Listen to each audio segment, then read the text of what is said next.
Was Shia LaBeouf before Shia LaBeouf was Joe Moss. We only got 30 seconds, so I mean, I'll try his voice, but I don't know, man. Who makes that choice? Who's pretending to be who? We're pretending to talk to a you that doesn't exist yet, but what's really going on here? I don't think any of us understand. Maybe you do. There's always reflections of you in the screen, but I can't speak. I'm dumb. I'm the dumbest, but Shia talks.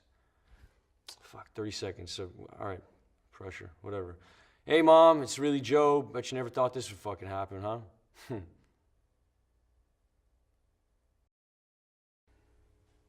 Work number 24 oscillates somewhere between a durational performance and live sculpture. The work seeks to act both as a social and institutional critique of what is an art school, presented then in the form of a bookshop as opposed to a library, arguably a democratic equivalent. The work seeks to explore the currency of ideas, how trade and exchange is not only commoditized, but perhaps how conversation is perhaps a vital component in the flow and disruption of how culture manifests.